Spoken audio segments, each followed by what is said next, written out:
Good evening, and welcome to another journey into the shadows of history with true crime for sleep. Tonight, we invite you to settle in, let your mind drift, and imagine yourself stepping into a world far removed from the comfort of your present moment. Picture the suburbs of 1970s Chicago, where the air carries the faint scent of freshly cut grass, where radios hum with the hits of the day, and where life seems to unfold with the predictable rhythm of a small, interconnected community. But beneath this ordinary surface lies a quiet unease, a shadow that moves unnoticed among the familiar. Hey everyone, welcome back. Before we dive in, don't forget to hit that subscribe button. It motivates me to make more content like these for you. And let us know in the comments where you're tuning in from today and what time it is for you. We love hearing of how many places are people joining us from. Tonight, we'll walk the streets of Des Plaines, Illinois, where a man named John Wayne Gacy hid his horrors behind a smile. You'll find yourself as a young worker in his orbit, sensing something amiss but unable to name it. We'll trace the chilling path of his crimes, explore an unsolved mystery from those same streets, and contrast his solitary terror with the organized power of Chicago's criminal elite. As always, this story is crafted to inform, to intrigue, and to gently guide you toward rest. So, find a comfortable position, let the day's weight slip away, and imagine yourself in a time and place where every step feels just a little heavier than it should. Imagine yourself in the summer of 1976, a teenager in Des Plaines, Illinois, a quiet suburb just northwest of Chicago's bustling heart. The days are long, the air thick with the warmth of July, carrying the scent of blooming lilacs and the faint tang of gasoline from passing cars. You're young, maybe 16 or 17, and the world feels full of possibility, even if your days are spent earning a few dollars through odd jobs. The radio in your kitchen crackles with the smooth rhythms of Fleetwood Mac or the upbeat pulse of ABBA, and the local diner is alive with the clink of coffee cups and the chatter of neighbors. Life here feels safe, predictable, like the steady ticking of a clock. But as you move through this world, there's a shadow you can't quite place, a feeling that lingers like the weight of an unwatched corner. You've recently started working for a local contractor, a man named John Wayne Gacy. He's a familiar figure in the neighborhood, always quick with a laugh, a handshake, or an offer to help. His house at 8213 West Summerdale Avenue is unremarkable. A single-story ranch with neatly trimmed hedges and a driveway often crowded with work trucks. Gacy runs a small construction business, PDM Contracting, and he's known for hiring young men like you for tasks like painting, hauling materials, or digging trenches. The pay is decent, better than flipping burgers, and he's generous with breaks, sometimes tossing you a soda from his fridge with a grin. He's a big man, broad-shouldered, with a loud voice that carries over the hum of power tools. He even moonlights as a clown for kids' parties, calling himself Pogo and painting his face in bright whites and reds. To everyone, he's just John, community-minded, a little eccentric, but harmless. Yet, as you work in his orbit, you begin to notice things that don't sit right. The jobs he gives you are often strange, like digging in his crawl space, a damp, cramped area beneath his house where the air feels heavy, thick with the scent of damp earth and something sharper, something you can't name. He brushes it off, says it's just drainage work, but the smell lingers on your clothes long after you leave. Sometimes you catch him watching you, his eyes lingering a moment too long, his smile just a fraction too wide.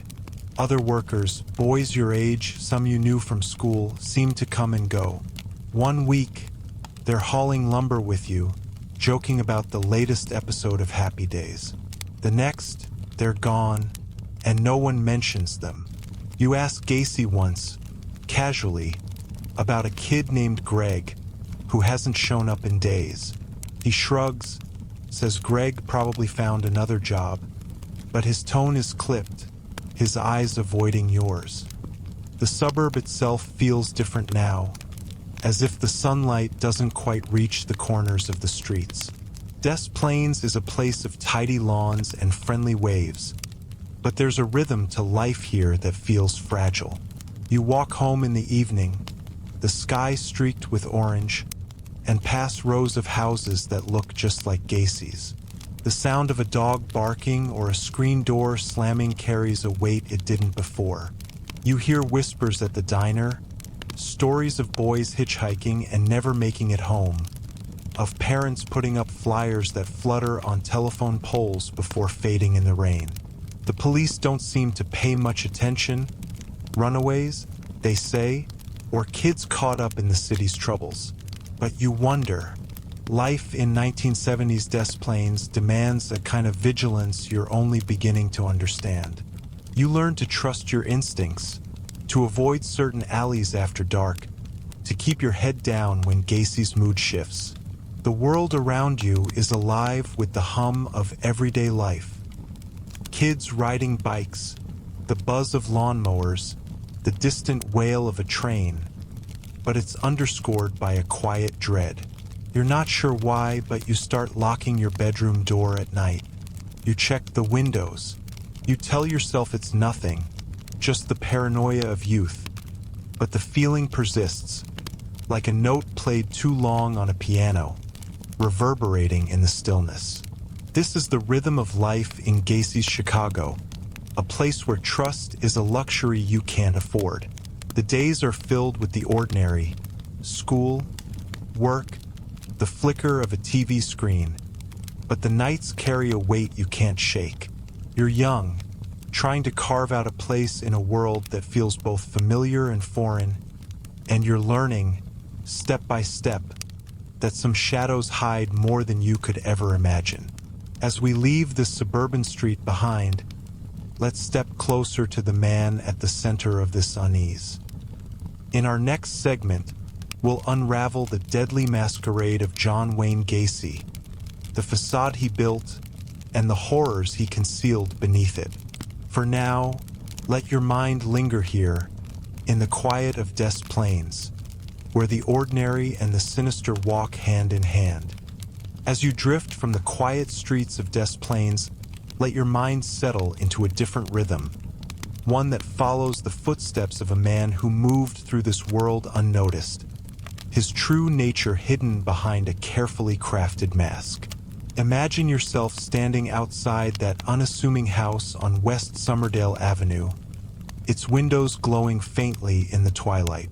The air is cool now, carrying the scent of dew on grass, but inside that house, a darkness festers, one that will unravel the lives of many. This is the story of John Wayne Gacy, a man who wove himself into the fabric of his community while concealing a horror that would echo through history. Let's walk through his world, step by measured step, and uncover the deadly masquerade he maintained for so long. John Wayne Gacy was born in 1942 in Chicago, a city of grit and ambition, where the wind off Lake Michigan seemed to carry both opportunity and struggle. His early life was marked by a constant push and pull. His father, a stern man with a sharp temper, demanded perfection, while young John sought approval through hard work and charm.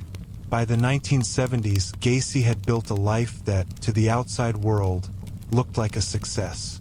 He ran PDM Contracting, a small but steady business that kept him busy with home repairs and construction projects. He was active in local politics, rubbing shoulders with community leaders, and even posed for a photo with First Lady Rosalind Carter in 1978. His smile wide, his demeanor polished.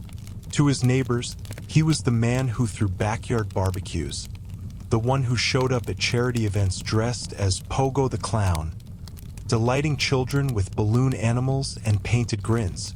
But beneath this veneer of normalcy, Gacy was orchestrating a campaign of manipulation and terror that claimed the lives of 33 young men and boys between 1972 and 1978. His methods were methodical, chilling in their precision. Gacy used his contracting business as a lure, offering jobs to teenagers and young men, many of whom were adrift in a world of economic uncertainty. The 1970s were a time of stagflation, when jobs were scarce and trust in authority was fraying. Gacy exploited this, presenting himself as a mentor, a benefactor who could offer a paycheck and a chance to get ahead. He'd invite his targets to his home under the guise of discussing work, often late in the evening when the world outside was quiet. The house itself was a trap. Its crawl space, a damp, earthen chamber beneath the floorboards, became a hidden graveyard. The air in that space was thick, heavy with the scent of lime and soil, a place where life was extinguished and secrets were buried.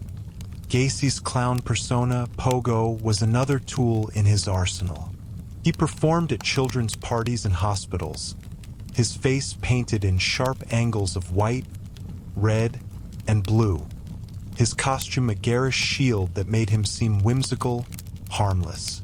But the clown was a distortion, a mockery of the trust he betrayed. He used this persona to move freely, to be seen as a pillar of the community, while in private, he preyed on those who crossed his path. His victims were often vulnerable, runaways, boys estranged from their families, or those simply looking for a break. He'd offer them a drink, a cigarette, or a place to crash, his voice warm, his manner disarming. But once they were inside his home, the door closed and the mask fell away. The horror of Gacy's crimes lay not just in their scale, but in how long he evaded suspicion.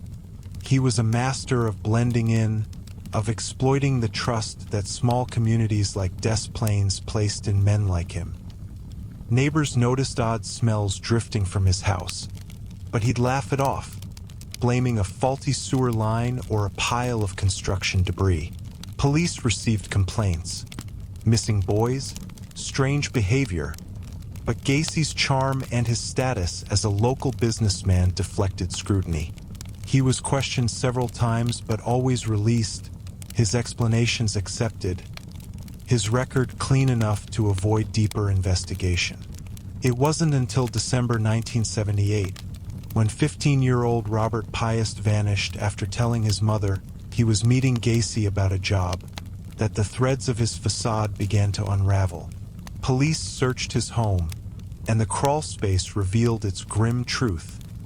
Body after body, carefully hidden, a testament to years of unchecked predation. Gacy's trial in 1980 was a quiet reckoning. He was convicted of 33 murders, though he claimed no memory of many, blaming a fractured psyche or even a second personality. The court heard how he lured, trapped, and ended lives, how he buried his victims beneath his home or, when space ran out, discarded them in nearby rivers. The details were stark, but the narration here remains steady, detached, as if observing from a distance. Lives were taken, futures stolen, and a community left to grapple with the betrayal of a man they thought they knew. Gacy was sentenced to death, and in 1994, his own life ended, closing a chapter that left scars on those who lived in his shadow. As we step away from Gacy's house, the weight of his actions lingers, a reminder of how darkness can hide in plain sight. But the story of 1970s Chicago holds other mysteries, questions that remain unanswered. In our next segment, we'll explore the unsolved disappearances that haunted this era, cases that may or may not tie back to the man we've just come to know. For now, let your thoughts drift, carried by the rhythm of a city that holds its secrets close. As we move away from the shadowed house on West Somerdale Avenue, let your mind wander to the broader streets of Chicago in the 1970s. A city humming with life yet touched by an undercurrent of loss.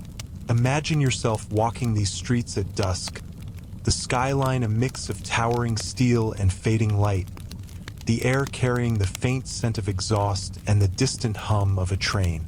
The suburbs and city alike were places of dreams and struggles, where families gathered, workers toiled, and young people sought their place in a world that felt both vibrant and unsteady.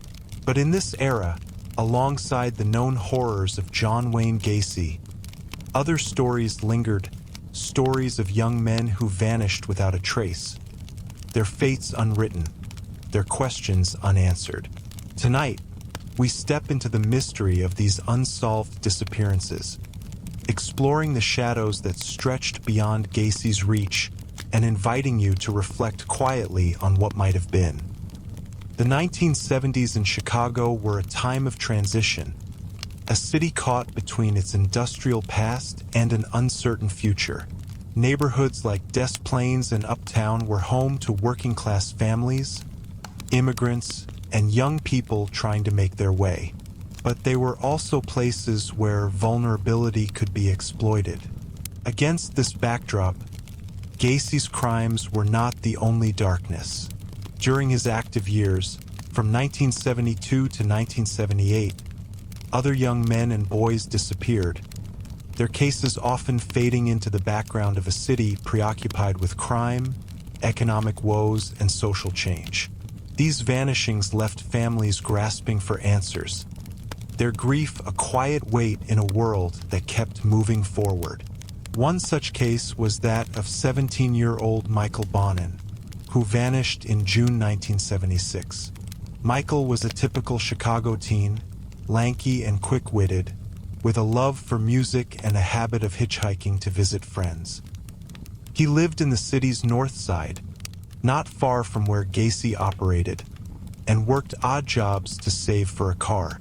One evening, he told his family he was heading out to meet a friend, his sneakers scuffing the pavement as he walked into the warm summer night. He never returned. His family reported him missing, but the police, stretched thin and accustomed to dismissing such cases as runaways, did little to investigate. Flyers went up, their edges curling in the rain, and Michael's name joined a growing list of those who seemed to slip through the cracks. Another case, from 1977, involved 19-year-old John SCYC, a college student with a part-time job at a local pharmacy. John was known for his reliability, always calling home if he'd be late. One January night, he left his apartment to grab a coffee with a friend, his jacket slung over his shoulder, his breath visible in the cold. He too vanished. His car was later found abandoned in a parking lot, the keys gone, the interior untouched. The police noted the case, but with no clear leads, it languished. Years later, investigators would confirm that both Michael and John were among Gacy's victims, their lives cut short in that unassuming house. But at the time, their disappearances were just part of a larger pattern, a series of losses that went unnoticed by a city distracted by its own rhythm. Yet not all vanishings could be tied to Gacy, and this is where the mystery deepens. In 1976, another boy, 16-year-old Stephen Sodden, disappeared from a Chicago suburb. Stephen was last seen near a bus stop, his backpack slung over one shoulder, heading to a part-time job. Unlike Gacy's typical victims, Stephen's case didn't fit neatly into the profile. His family insisted he wasn't the type to run away, and there was no evidence he'd crossed paths with the contractor. Police searched, but leads were scarce and the case grew cold. Some whispered that other predators might have been active in Chicago at the time, taking advantage of the same social vulnerabilities Gacy exploited: a transient youth culture, a lack of police coordination, a tendency to dismiss missing teens as runaways. Others wondered if Gacy's reach was wider than anyone knew, his crimes perhaps extending beyond the 33 lives he was convicted of taking. The police in 1970s Chicago faced a daunting task. The city was large, its resources spread thin across violent crime, organized mob activity, and a growing drug trade. Missing persons cases, especially those involving young men, often fell to the bottom of the priority list. Detectives were overworked and communication between precincts was spotty, allowing gaps for someone like Gacy or others to operate undetected. Families of the missing were left to their own devices, knocking on doors, calling hospitals, and posting flyers that fluttered in the wind. The lack of answers created a quiet despair, a sense that the city itself had swallowed their loved ones whole. These unsolved cases, whether linked to Gacy or not, cast a long shadow.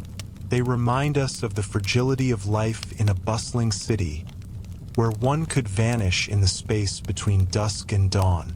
The streets of Chicago carried on, their rhythm unbroken, cars honking, radios playing, neighbors waving. But for some, the world stopped, frozen in the moment a loved one didn't come home. As you imagine yourself in this time, picture the weight of those unanswered questions, the way they linger like the scent of rain on pavement, present but intangible. As we step away from these mysteries, we turn our gaze to another side of 1970s Chicago, one ruled not by a lone predator but by a structured empire of power. In our next segment, we'll explore the world of the Chicago outfit, the city's organized crime syndicate, and contrast their calculated control with Gacy's solitary chaos. For now, let your thoughts rest here, in the quiet spaces where questions remain, inviting you to drift into the stillness of reflection. As we drift from the unresolved mysteries of Chicago's streets, let your mind shift to a different rhythm, one that pulses through the city's underbelly, where power and control were wielded not in the shadows of a single house, but across an empire built on ambition and fear. Imagine yourself in the heart of 1970s Chicago, standing outside a dimly lit lounge, the faint clink of glasses and the murmur of hushed conversations spilling into the night. The air carries the scent of cigarette smoke and the polish of expensive cars parked along the curb. This is the world of the Chicago outfit, the city's organized crime syndicate, a stark contrast to the solitary chaos of John Wayne Gacy. While Gacy operated in secrecy, burying his secrets beneath a suburban home, the outfit ruled openly yet untouchably, their influence woven into the fabric of the city. Let's walk through their world, a place of calculated moves and hidden luxury, and see how it stood apart from the horrors we've explored. The Chicago outfit, born in the Prohibition era, had by the 1970s solidified its grip on the city's illicit economy. Led by figures like Tony Accardo, a soft-spoken man with a mind for strategy, the outfit was a machine of precision.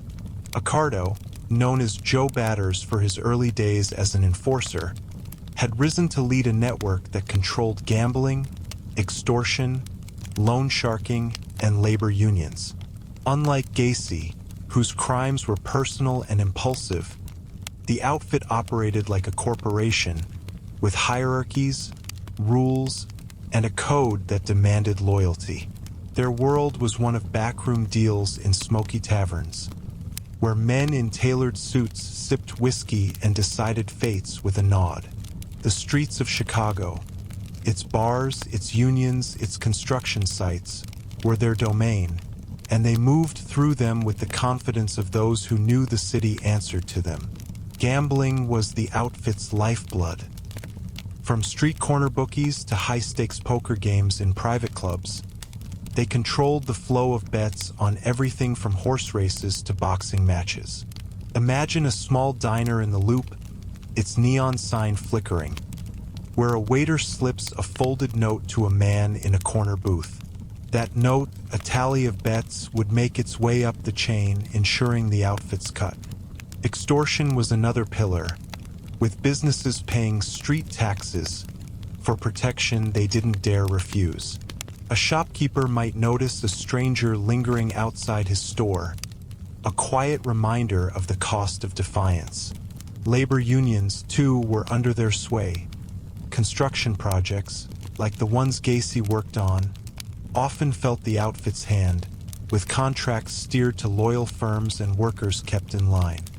The mob's elite lived in a world apart from the ordinary Chicagoan. While Gacy's house was a cramped, unassuming ranch, men like Accardo resided in sprawling estates in suburbs like River Forest, their homes filled with imported marble and manicured gardens. They dined at exclusive restaurants, their tables tucked away from prying eyes, and their cars, sleek Cadillacs or Lincolns, glided through the city with an air of untouchable authority. Yet, their lives were not without risk. The outfit's power drew attention from law enforcement, and the 1970s saw increasing pressure from federal investigations. Wiretaps and informants chipped away at their empire, but men like Accardo were masters of evasion, rarely leaving a trail that could be followed. Contrast this with Gacy, whose crimes were a solitary descent into chaos. Where the outfit was structured, Gacy was erratic, driven by personal compulsion rather than profit. The mob's violence, when it occurred, was calculated, a message sent to maintain control, not an end in itself. Gacy's acts were hidden, his victims buried beneath his home, his motives tangled in a psyche that even he claimed not to understand. The outfit's reach touched thousands, shaping the city's economy and politics, while Gacy's terror was intimate, confined to the lives he stole in secret. Both thrived in the 1970s Chicago, a city large enough to hold their contradictions, but their methods and worlds could not have been more different. The outfit built an empire, Gacy built a graveyard. As you imagine this contrast, picture the city itself, its skyscrapers casting long shadows, its streets alive with the hum of daily life. The outfit's world was one of power and luxury, but it was also a reminder that control came at a cost, paid by those who lived under their influence. Gacy's world, by contrast, was a quiet horror, unnoticed until it was too late. Both shaped the rhythm of 1970s Chicago, their shadows lingering in the corners of a city that carried on unaware. As we step back from the streets of Chicago, let your mind settle into the quiet of the present, where the weight of the past feels distant, like a story told in whispers. We've walked through the suburbs of Des Plaines, where a young worker sensed the unease of John Wayne Gacy's shadow. We've traced the chilling facade of his life, a man who hid horror behind a smile. We've lingered in the mysteries of those who vanished, their stories unfinished, and contrasted Gacy's solitary crimes with the structured empire of the Chicago outfit.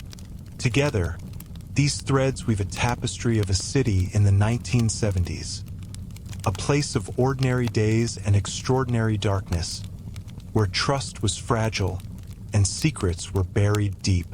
Now, as you rest in the comfort of your own space, let the rhythm of that era fade. The streets of Chicago are quieter now, the shadows of Gacy and the outfit part of history's echo. Reflect for a moment on the lives that moved through those years. The workers, the families, the dreamers, each navigating a world that held more than they could see. Let their stories drift away, like leaves on a slow-moving river, carrying you toward the stillness of sleep. Thank you for joining us on this journey with True Crime for Sleep. Until next time, rest well, and may your dreams be gentle.